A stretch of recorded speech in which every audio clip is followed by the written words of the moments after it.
Good morning. We are here again this Monday morning with Silver Monday, and we are just so pleased to have Dr. Seabrook back with us. And this is a season where we really need to get some good medical, am I allowed to say advice or suggestions? Because we know now we've gone and we're still in the pandemic. However, we're also entering that wonderful flu season. So if we can just have some frank talk this morning, and any questions that you may have, please make sure you call so that we can try to address, not try. I don't like that word, try. We will address your questions this morning. So Dr. Seabrook, it's just so wonderful to have you back at Jay's Breakfast Club, and I know we're still on a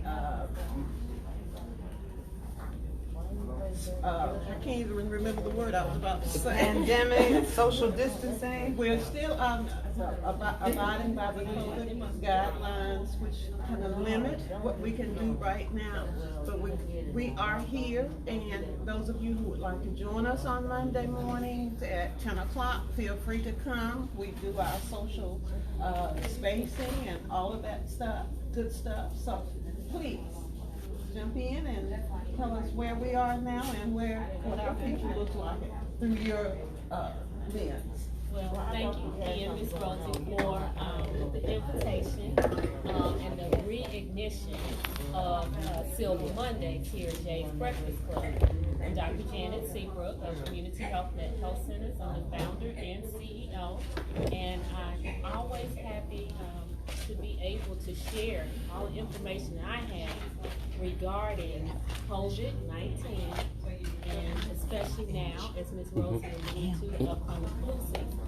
So it's going to be very, very important that everyone get an influenza vaccine, that's a flu shot, from wherever you go, CVS, Walmart, Walgreens, your local doctor's office, call the health department where you live to see if they also offer it, but it's going to be very important. And the reason I say that is because there's so many similarities between COVID-19 symptoms and the flu symptoms. So it's going to be very important that patients go ahead and get that flu shot, and that's going to help your health providers, your healthcare providers out. If we know that you have been vaccinated for the flu, that will help us. If you do come in with symptoms similar to the flu, we're more than likely to lean toward testing or advising you get tested for COVID-19. So then if you do have a test positive for COVID-19, then you'll be able to quarantine yourself for those 14 to 21 days, depending on how severe your symptoms are with COVID-19. But it's just going to be very, very important for people to get the flu vaccine this year. What we're finding is right now, typically, we're about to approach the flu season, and typically the spring flus are starting to die out, and you get that fall, winter flu that is starting to come in, and that's what we're going to get vaccinated against. However, we're noting that as we've been doing this social distancing, mask wearing, practicing good hygiene, hand sanitizing, and things like that, we started to see a reduction in the number of people who are getting influenza, who got influenza during the spring seasonal influenza. So that makes us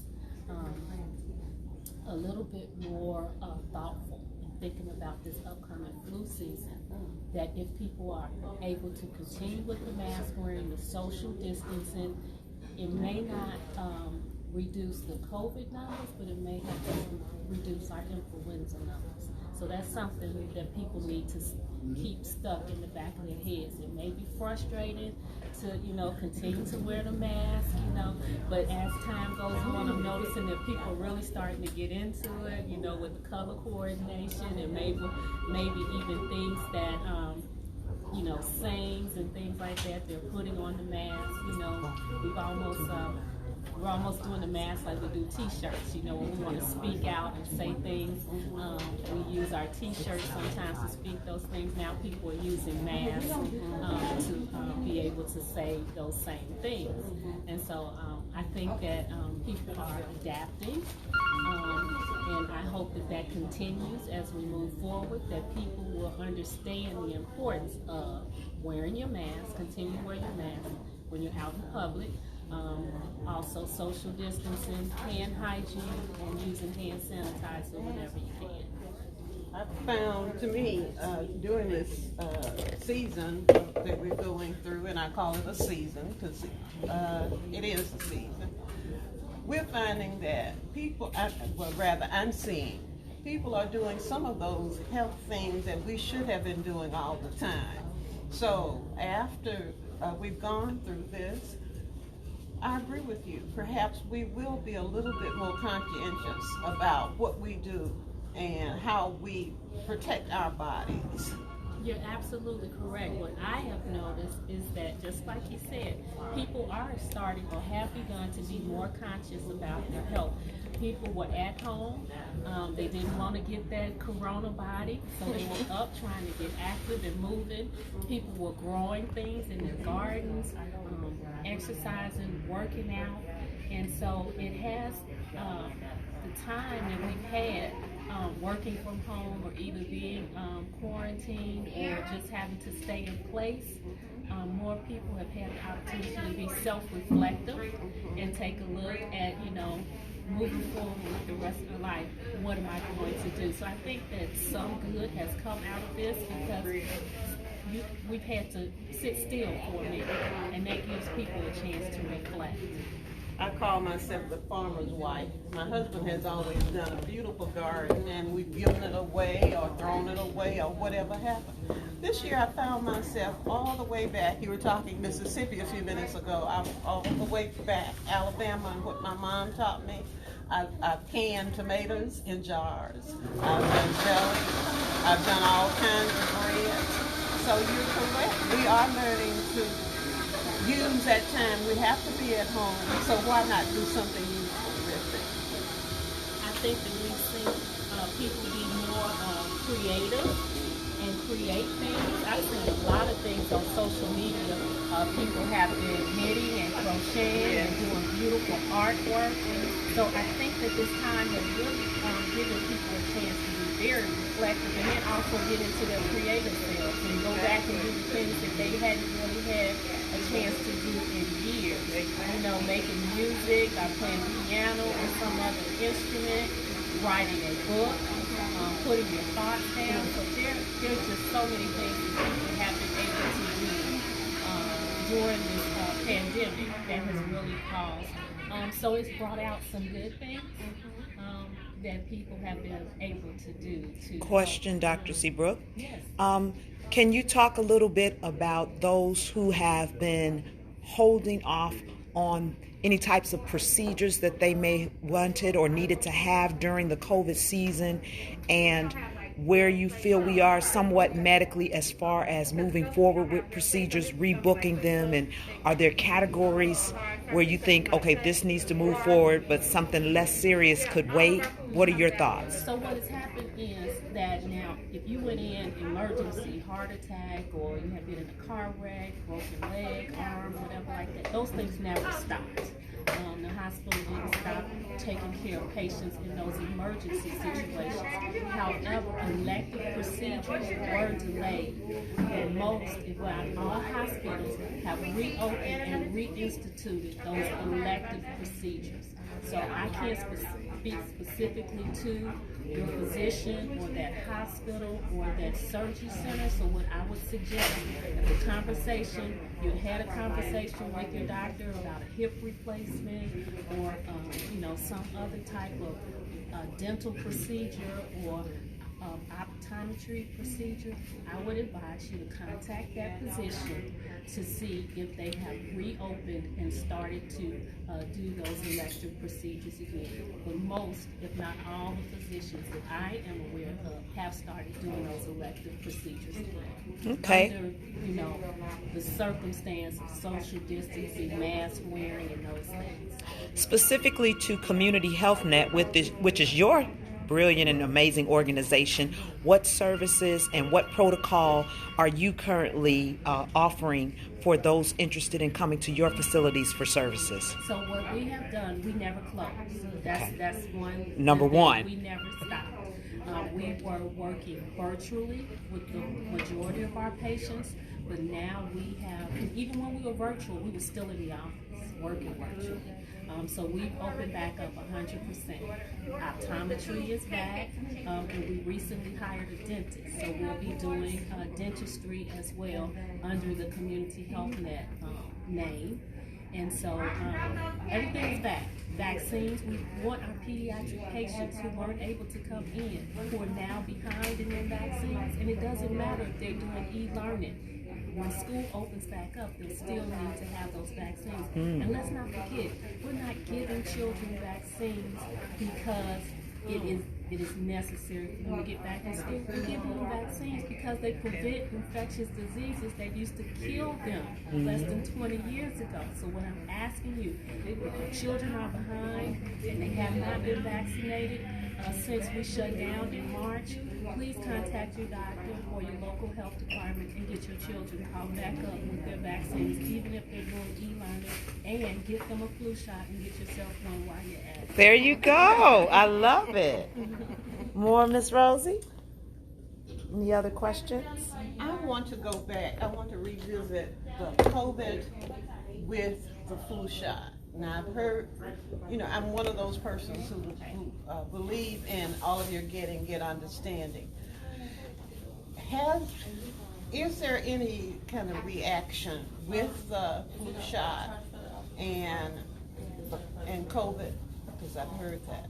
Am I making sense? So I have not heard of any, and we as physicians and healthcare providers, there is a report that we get weekly that gives us updates on anyone that's had adverse reactions to any medication. It gives us warnings, and it lets us know that somebody in Arizona may have reacted to a measles and rubella vaccine, MMR. So we're well aware of that. And to my knowledge, looking at those weekly reports, I have not seen any that have said this person got an influenza vaccine and they had some adverse reaction because of COVID. I have not heard that. Thank you, because some of those things we really need to dispel because they will cause persons not to do what they need to do. So thank you for that answer. What we're really trying to do is encourage people to get that flu vaccine, because what I don't want to see is someone who gets a severe case of influenza, and then also gets COVID-19 on top of it. Right. That's what I'm sense. trying to prevent. Because currently, right now, we don't have a vaccine for COVID-19, and even though there's this big rush and big push, it's very highly unlikely that we will be able to vaccinate 320 million people in the United States in the next 3 months. That's just not possible. So what you have to do, if a vaccine does come in this next quarter, you would have to go to the most vulnerable, people who are at risk, people in nursing homes, and then healthcare providers across the United States, first responders, firefighters, and then the military. So before we even get to the general public, you have to get to those 4 main populations first.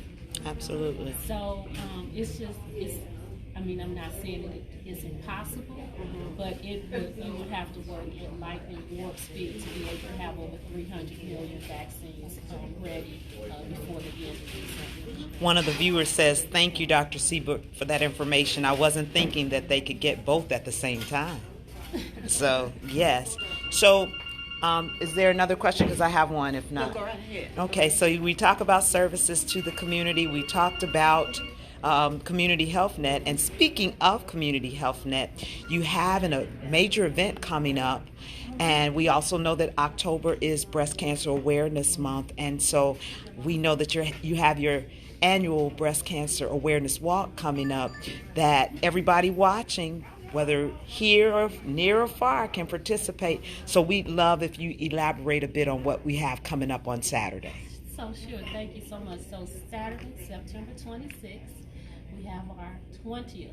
We've walked 20 times around Marquette. Can you believe it? So this is 20 in 20. Yes. And we're really excited about that. So we're asking everyone, there are two ways you can participate. Virtually, online. You can go to our Facebook page, Community Health Net, to get more information about it. And also go to our website, chn-indiana.org, to fill out forms and to register to walk virtually or in person. I'm going to be there. We'll be socially distancing. We'll have our masks on, and we've even gotten Community Health Net face masks. They're pink with the logo on it, so we're really excited about that. I wish I had brought my award today, but I will have it on Saturday. So the walk starts at 10, but registration is at 9, and we'll still be out there doing the regular fun things that we always do. There'll be a raffle for television. Oh, wow. Yes, we're really excited about that. Flat screen, big TV, and also a goodie basket. We'll raffle for 2 items. So come on out and either walk virtually with us. Saturday, September 26th. Registration at 9. The walk starts at 10. How do we dress? I heard there was a contest about best outfits. Yeah, there'll be a best outfit or costume, whichever one, contest. So come on out or send us your picture too, and we'll be able to get the gift to you. Yes. Is there a theme with the dress, with the costumes or whatever? Anything pink. Most people go for pink, Okay. but whatever floats your boat, because it's a breast cancer month. Most people do things that kind of highlight the pink for breast cancer awareness. And it's being held, they're asking, Marquette Park in Gary, Indiana, 1 North Grand Boulevard, right on the lake. It's always a scenic walk, isn't it, Doc? It's beautiful. It's gorgeous. Some people who that's their daily walk will join us. They've joined us in the past and given a donation. Is it a 5K? It's a 5K. That's only 3.2 miles. You guys, you can do it. And walking around twice, right? Yeah. Okay. And if you're at home, if you're going to do it virtually, guess what? Get on your treadmill at home or walk your neighborhood. Go on a family walk. Walk with your friends or some of your girlfriends. I mean, we don't care. Just get out and move. And also donate to Community Health Net because it helps us help women and men who aren't able to pay for mammograms. Awesome. Another way of being creative to get a job done. I like that. Yes. Okay. Yes, the pivot in the pandemic has to be made to ensure that programs continue with Community Health Net. Are there any other things that you'd like to share regarding Silver Monday? What is the upcoming lineup regarding Silver Monday for others who are interested in coming Mondays? Well, we're entering the insurance season also. So next Monday, Darian Collins will be here to talk about our Medicare, Medicaid, and insurance. So we look forward to having that discussion. Technology. Oh, technology. It's wonderful, isn't it? Yes, it is. And then we'll move, yes, most times. When it's good, it's good, and when it's not, it's not. And then when we move into October, we have not solidified that calendar yet. Okay. But we know as a standard, on the second Monday, Gary Community Schools will be back with us. And they're at a very, very, if I may go into that for a second, they're at a very, very important time in their lives. With the election, with the voting coming up, we need folk to really understand the referendum and our public schools and the importance of our public schools. Okay. So we really need the community to participate in those discussions. Chelsea, I know that there is a a forum or whatever held weekly, I believe. Yes, all across the city. There will be a forum with Councilwoman Ty Atkins tonight, and you can access it live on her page. She's from the 5th District, and I'm sorry, the 4th District. And there will also be a forum on Wednesday with Councilman William Godwin of the 1st District. So as they continue to follow the various pages, then they can find out what meetings are happening, but they're happening every week, and there's also lots of information online. And once again, and all of you get understanding. That's and, right. And we really need to be aware of what's happening. And in addition to that, don't forget to be counted. Our time is running out with the census. Yes. If you have not completed your census report, please, it is more important. I would say more important now than ever. Yes. And that's a big stretch, but it's a true stretch. Yes. So let me just add on to that, and I am imploring you, just as Ms. Rosie did, to please complete your census. The census is what dictates how much money that your area gets from the federal government. Dollars from the federal government are designated to Community Health Net. So please, please, please complete your census.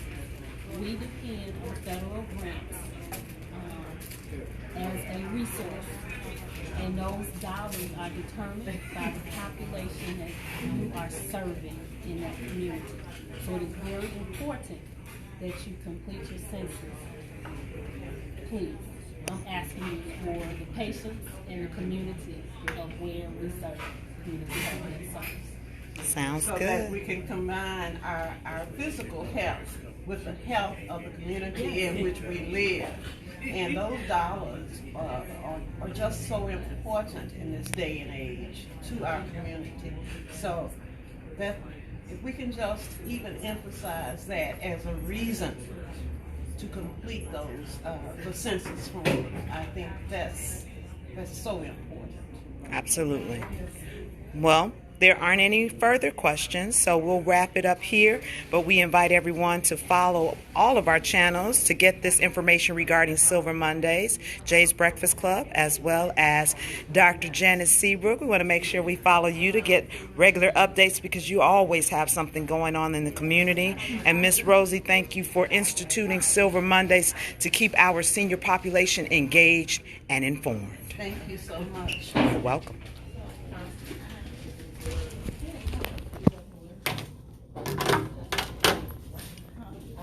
Good.